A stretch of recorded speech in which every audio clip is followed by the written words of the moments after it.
بسم اللہ الرحمن الرحیم۔ السلام علیکم ورحمۃ اللہ وبرکاتہ۔ نئی ویڈیو کے ساتھ حاضر ہیں۔ سرکاری ملازمین اور پینشنرز کے لیے ایک تشویشناک خبر ہے جو آپ کے ساتھ شیئر کریں گے۔ آئی ایم ایف کا تنخواہ دار اور غیر تنخواہ دار طبقے پر ٹیکس بڑھانے کا مطالبہ۔ اس خبر کے مطابق آئی ایم ایف نے تنخواہ دار اور غیر تنخواہ دار طبقے پر ٹیکس بڑھانے کا مطالبہ کیا ہے۔ ٹیکس سلیب میں کمی کا بھی مطالبہ کیا ہے جو پہلے 7 تھی، اب 4 کرنے کا فیصلہ کیا گیا ہے۔ اصلاحات کے ذریعے 500 ارب روپے کے اضافی رینیو کا تخمینہ لگایا جائے گا۔ بین الاقوامی مالیاتی فنڈ آئی ایم ایف نے federal board of revenue F B R کو تنخواہ دار اور غیر تنخواہ دار طبقے کے ٹیکس کا بوجھ دوگنا کرنے کی سفارش کی ہے تاکہ ان کی تفریق ختم کر دی جائے۔ اب پتہ نہیں یہ کون سی تفریق ختم کرنے کی بات کر رہے ہیں۔ پہلے ہی سرکاری ملازمین اور پینشنرز کی تنخواہیں بہت زیادہ کم ہیں اور وہ اسی بات پر ہیں کہ ہمیں بڑھایا جائے، اور اب ان پر ٹیکس لگانے کی بات کر رہے ہیں۔ سلیبس کی تعداد 7 سے کم کر کے 4 کر دی جائے اور پینشنز کو پرائیویٹ آجروں کی شراکت پر ٹیکس چھوٹ ختم کر دی جائے۔ آئی ایم ایف نے اندازہ لگایا ہے کہ اگر پرسنل انکم ٹیکس سے متعلق سفارشات پر پوری طرح عمل کیا جائے تو اس سے جی ڈی پی کا 0.5% اضافی ریونیو مل سکتا ہے، جو کہ سالانہ بنیادوں پر 500 ارب روپے کے برابر ہے۔ ان کو مسئلہ کوئی نہیں ہے، مسئلہ صرف اتنا ہے کہ جو پینشنر حضرات ہیں جو اپنی سروس پوری کر کے پینشن لے رہے ہیں وہ کیوں لے رہے ہیں۔ حکومت بھی اس کے بہت خلاف ہے اور آئی ایم ایف بھی بہت خلاف ہے، اس لیے دونوں اگر مل گئے ہیں اور وہ نہیں چاہتے کہ پینشنرز کی جو پینشن ہے اس میں اضافہ کیا جائے۔ اگر آپ اس مہم کے خلاف ہیں تو کمنٹ میں سے نو ٹو گورنمنٹ لکھیں تاکہ حکومت کو پیغام جائے کہ ہم آئی ایم ایف کے بھی خلاف ہیں اور اس آپ کے جو فیصلے کے مطابق جو 7 سے سلیب کم کر کے آپ 4 کر رہے ہیں اس کے بھی خلاف ہیں۔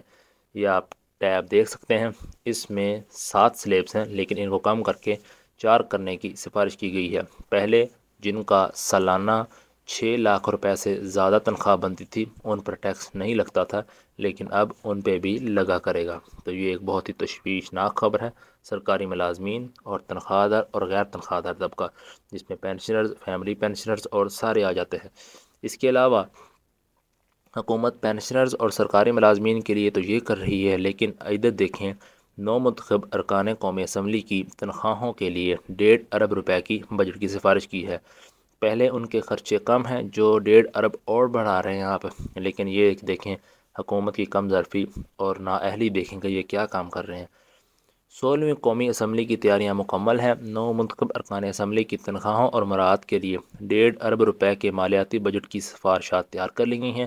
ارکان اسمبلی کو مراعات میں 25 business class air tickets, 3 lakh مالیت کے ٹریولنگ واؤچرز، بلو پاسپورٹ کی سہولت میسر ہوگی۔ ارکان اسمبلی کو تنخواہوں پر سالانہ 41 کروڑ 11 لاکھ، دیگر الاؤنسز کے لیے 13 کروڑ، ریگولر الاؤنسز کے لیے 9 کروڑ، دیگر الاؤنسز کے لیے 3 کروڑ 40 لاکھ مختص کیے گئے ہیں، جبکہ ارکان کے ٹریولنگ اور ٹرانسپورٹیشن کے لیے 69 کروڑ 5 لاکھ روپے مختص کیے ہیں۔ دوسری جانب نو منتخب ارکان اسمبلی کو 1,50,000 ماہانہ بنیادی تنخواہ، 38,000 اضافی الاؤنسز کی مد میں ملے گی۔ ارکان اسمبلی کو ٹیلی فون کی مد میں 10,000، آفس الاؤنس میں 8,000 ملیں گے، جبکہ ایڈ ہاک ریلیف کی مد میں 15,000، اضافی الاؤنسز میں 5,000 ملیں گے۔ یہ سب اگر آپ خرچے ایک منتھ کے جتنے بھی ارکان اسمبلی ہیں، ملٹری کے افراد ہیں، ایئر فورس کے افسران ہیں، ان کے سارے پیسوں کو اکٹھا کیا جائے تو ایک بہت بڑی رقم بنتی ہے جو آئی ایم ایف سے قرض لینے سے ہمیں بچا سکتی ہے۔ لیکن اگر ان کی شاخ خرچیاں ختم کر دیں تو پھر ان کا کیا بنے گا، کیونکہ ملک کو لوٹنے والے تو سب سے بڑے یہ ہیں، تو اس لیے اب ان کا کچھ نہیں ہو سکتا۔ خرچہ ادا کرنا ہے، جو ٹیکس لگتے ہیں ہمارے اوپر، ہماری جیب سے ان کے یہ خرچے پورے ہو رہے ہیں اور ہمیں دے رہے ہیں۔ اس بیوقوفی کو ہم ہر بار دہراتے ہیں کہ جو بھی چور کرپٹ ہوتا ہے اس کو ہم وزیر اعظم کی بنا دیتے ہیں اور اس کو دوبارہ سے ووٹ دیتے ہیں۔ اب ادھر ایک اور سوال آتا ہے کہ قرض کیوں لیا جاتا ہے؟ تاکہ بیوروکریسی، ججز، وزیر، مشیر، M N As, M P As, military افسران کے عللے تللے، مطلب ان کے جو کام ہیں، جو ویلے کام ہوتے ہیں وہ کیے جا سکیں، اور حکومت نے جو غریب عوام ہے اور ان کو کھڈے لین لگوایا ہوا ہے تاکہ یہ قرض دینے پہ اترے رہیں۔ حکومت ہمیں قرض دینے کا ایک بیان دیتی ہے اور حکومت کے ساتھ ہم ہو جاتے ہیں کہ یہ قرض دینے کی بات کر رہے ہیں، چلو پاکستان سے کچھ قرض کم ہوگا، لیکن جدھر 1 لاکھ قرض کم کرنے کی بات کرتے ہیں ادھر 10 کروڑ روپے اضافی قرض لینے کی بات کرتے ہیں۔ تو حکومت نے صرف عام عوام کو چکی میں پیسنے کی سوچ لی ہے اور خود کی شاہ خرچیاں ادھر کی ادھر ہی رکھی ہیں۔ ان کی مراعات ختم کر دی جائیں، لیکن ختم کون کرے گا؟ اختیار تو ان کے پاس ہے۔ تمام افسران، ججز، بیوروکریسی، آرمی، نیوی اور ایئر فورس کے افسران، وزیروں مشیروں کی سرکاری گاڑیاں اور جو ان کے پٹرول لگتا ہے، ان سب کو ختم کر دیا جائے۔ اپنی ذاتی گاڑیوں پر اور ذاتی پیٹرول پر دفاتر میں آمد و رفت شروع کریں۔